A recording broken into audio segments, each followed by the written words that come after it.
Hello भाई लोग, मैं हूँ फैक्ट भाई। और आखिर पेटीएम में क्या ऐसा चल रहा है कि पेटीएम के सीईओ विजय शर्मा को जेल जाना पड़ा? क्या इसी वजह से पेटीएम बंद होने वाला है? इसका जवाब आपको जरूर मिलेगा। पर अगर आपने नेटफ्लिक्स का फुल ईयर का सब्सक्रिप्शन लेके रखा है तो आपके पैसे डूबने की संभावनाएं जरूर है। लेकिन थोड़े ही दिनों में आपके मोबाइल से व्हाट्सएप गायब हो जाए तो? जी हाँ, आपको सतर्क करना फैक्ट भाई अपनी जिम्मेदारी समझता है। तभी आपको दिखाने वाला हूँ कि कैसे ओला इलेक्ट्रिक बाइक्स का सफर मंजिल पर आने से पहले रुक गया। नंबर 1, ओला इलेक्ट्रिक। ये है ओला इलेक्ट्रिक जो सरेआम रास्ते पे चल रही है और कुछ कंज्यूमर्स के साथ तो ये तक हुआ स्कूटी स्टार्ट करते ही रिवर्स जाके तो। पर ऐसी स्कूटी को बुकिंग के पहले ही दिन जब 1 लाख से ज्यादा लोगों ने बुक किया था तब उनके अरमानों पर पानी फिर गया, क्योंकि कंपनी ने 2400 करोड़ की इन्वेस्टमेंट लगाने के बावजूद सिर्फ 85,000 लोगों तक ही ये गाड़ी डिलीवर की। लेकिन जिनको स्कूटी मिली उनका भी कुछ खासा भला नहीं हुआ, क्योंकि ओला इलेक्ट्रिक का मॉडल नीदरलैंड के एक बैंकरप्ट कंपनी ने बनाया था। अब वो मॉडल नीदरलैंड के टेम्परेचर के हिसाब से तो सही था, पर आप इंडिया की सड़कों की गर्मी तो जानते ही हो, और अगर इस गर्मी को सहना है तो स्कूटी में एक्टिव कूलिंग सिस्टम बिठाना जरूरी है। लेकिन ये सब जांच करने के लिए कंपनी के पास सीटीओ यानी चीफ टेक्निकल ऑफिसर तो होना चाहिए। जहां कंपनी सीटीओ अफोर्ड नहीं कर पा रही है, वहीं दूसरी ओर ओला क्लाउड किचन, ओला स्टोर, ओला डैश, फूड पांडा जैसे स्टार्टअप्स में पैसा डाल रही है जो इतने सक्सेसफुल नहीं हो पाए। और ये फेल्योर मैनेज करने के चक्कर में कंपनी का कल्चर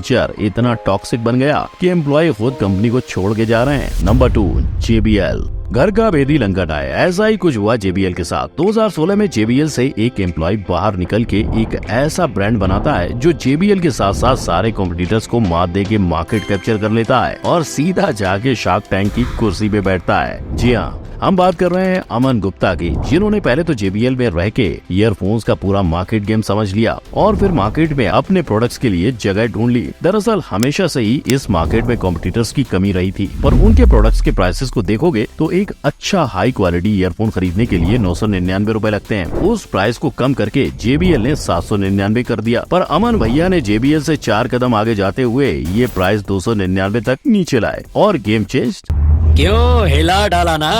इस प्राइस में अच्छा ईयरफोन देना JBL ही क्या किसी भी प्लेयर के लिए मुमकिन नहीं था। पर सक्सेस मिलने के बावजूद अमन गुप्ता आज भी JBL की उतनी ही रेस्पेक्ट करते हैं, जिसका सबूत है इनका ये ट्वीट। पर सोचो, अगर इनकी ये स्ट्रेटजी दूसरे कंपनी ने अपनाई तो बोट की भी नैया डूबने में देर नहीं लगेगी। Number 3, OYO.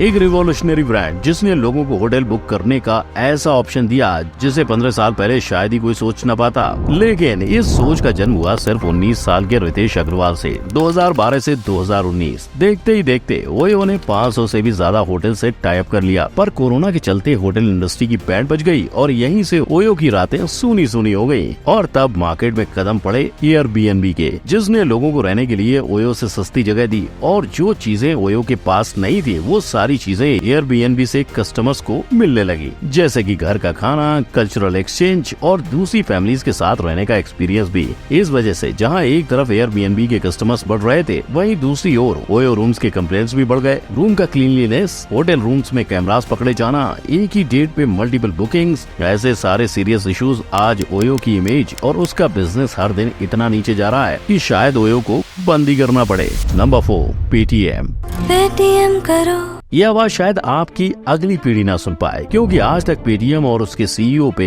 एक के बाद एक मुसीबतें आती जा रही हैं। फरवरी 2022 को विजय शर्मा को DSP की गाड़ी ठोकने के जुर्म में अरेस्ट किया गया। इससे पहले भी कंपनी के शेयर 75% गिरने के कारण विजय पर रोने की नौबत आ गई थी। पर 2016 में जब डिमोनेटाइजेशन हुआ था तब यही विजय शर्मा खुशी के मारे थिरक रहे थे। यहाँ तक कि एसेट देके उन्होंने मोदी जी को थैंक यू तक बोला था। पर कुछ ही दिनों में उनकी तकदीर बदल गयी और रिजर्व बैंक ने पेटीएम बैंक पे बैन लगा दिया।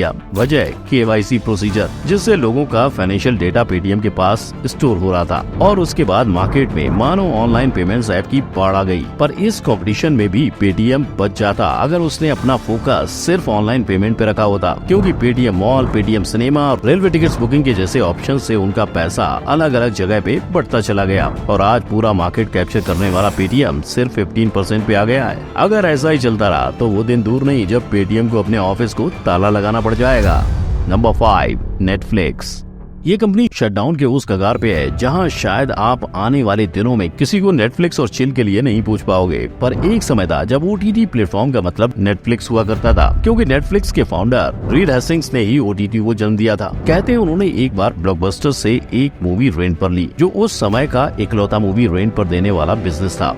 पर रीड ने रेंट पे ली मूवी लेट लौटाने की वजह से उन्हें $40 का फाइन भरना पड़ा और यहाँ एक्स्ट्रा $40 इनके जंग का कारण बन गया। फिर नेटफ्लिक्स ने एक वेबसाइट बनाई जिसमें उन्होंने कई मीडिया कंपनी से टाई अप करके हाई क्वालिटी कंटेंट अपलोड करना शुरू कर दिया और ये व्यूअर्स को इतना पसंद आया कि लोग ब्लॉकबस्टर का नाम ही भूल गए। 14-15 सालों में नेटफ्लिक्स के इन्वेस्टर्स को 1700% तक का रिटर्न मिल गया था। पर जितनी तेजी से नेटफ्लिक्स ऊपर गया, उससे ज्यादा तेजी से अब ये नीचे आने लगा है। देखिए, आज नेटफ्लिक्स महीने 2 लाख से ज्यादा सब्सक्राइबर खो रहा है, जिसके पीछे की वजह है OTT प्लेटफॉर्म्स का बढ़ता हुआ कंपटीशन। अब HBO, डिज्नी जैसे बड़े बड़े प्रोडक्शन हाउसेज ने खुद के OTT प्लेटफॉर्म्स बनाए और वो अपना कंटेंट नेटफ्लिक्स को ना देके अपने ही प्लेटफॉर्म पर ब्रॉडकास्ट करने लगे, जिसके चलते नेटफ्लिक्स को क्वालिटी कंटेंट की कमी महसूस होने लगी। और ऐसा ही चलता रहा तो वो दिन दूर नहीं जब नेटफ्लिक्स बंद हो जाए। नंबर 6, मीशो। Amazon और फ्लिपकार्ट के होते हुए भी मार्केट में आग लगाने वाले मीशो को शायद आने वाले दिनों में अपना बोरिया बिस्तर बांधना पड़ेगा। पर क्या आप जानते हो, मीशो कभी ऑनलाइन शॉपिंग प्लेटफॉर्म था ही नहीं। ये तो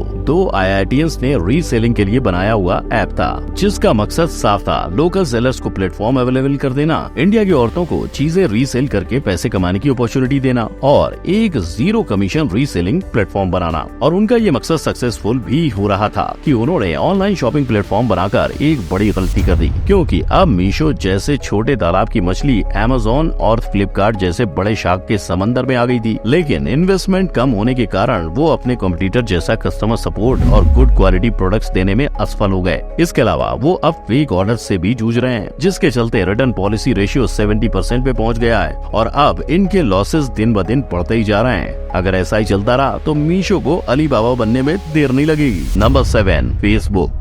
जल्दी फेसबुक हिस्ट्री बुक में तब्दील होने वाली है और इसके सारे सिग्नल्स आज आपको फैक्ट बाय दिखाएगा। क्या आपने कभी नोटिस किया है, जो ऐप हमें डाउनलोड करना पड़ता था वो आजकल कई मोबाइल्स में इनबिल्ट आ जाता है। इसके बावजूद आज फेसबुक के यूजर्स करते जा रहे हैं। और तो और कंपनी से 11,000 एम्प्लॉइज को अचानक से फायर कर दिया गया। आखिर ऐसा फेसबुक में चल क्या रहा है? देखिए, सोशल मीडिया पे चलने वाला युवाओं का फेसबुक आज सिर्फ मिड एज लोगों का सहारा बन के रह गया है। रिपोर्ट के मुताबिक फेसबुक यूजर्स की एवरेज एज आज की तारीख में 39 ईयर्स है और वहीं दूसरी ओर सारे 18 से 28 की उम्र के लोग इंस्टाग्राम और स्नैपचैट में खो गए हैं। और दूसरी मेन वजह है फेक न्यूज और दिन ब दिन बोरिंग होते जाने वाला कंटेंट। पर मेटा के बाद इनका ये असर व्हाट्सएप पर इतना फैल गया कि अब आने वाले दिनों में ओल्ड स्मार्टफोन्स में व्हाट्सएप नहीं देखने को मिलेगा। नंबर 8, जोमैटो। एक अच्छा खासा चलता हुआ बिजनेस जिसका जुलाई 2021 में IPO लॉन्च होता है और 2 साल में 116 रुपए में बेचा गया शेयर 50 रुपए की रेंज में आ जाता है। आज अगर आप देखोगे तो जोमैटो एक लॉस मेकिंग बिजनेस बन के रह गया है, क्योंकि कोरोना के वक्त लोग हैवी डिस्काउंट के चलते ऑनलाइन फूड ऑर्डर करना प्रेफर कर रहे थे। लेकिन जैसे ही कोरोना चला गया, लोग फिर से बाहर जाके खाने लग गए। तब से जोमैटो के चार्जेस कस्टमर और सप्लायर्स दोनों के लिए बढ़ते जा रहे थे। लेकिन इससे जोमैटो का फायदा होने के बजाय लॉस होना शुरू हुआ, जिसकी मेन वजह थी उनका बिजनेस प्लान, क्योंकि उन्होंने प्रॉफिट से ज्यादा अपने एक्सपेंशन पर जोर दिया। भले ही इंडिया में जोमैटो का कॉम्पिटिटर सिर्फ स्विगी है, पर इंटरनेशनल मार्केट में देखें तो जोमैटो के कई सारे कॉम्पिटिटर्स हैं जिन्हें इंडिया में एंटर करने में देर नहीं लगेगी। और अगर ये हुआ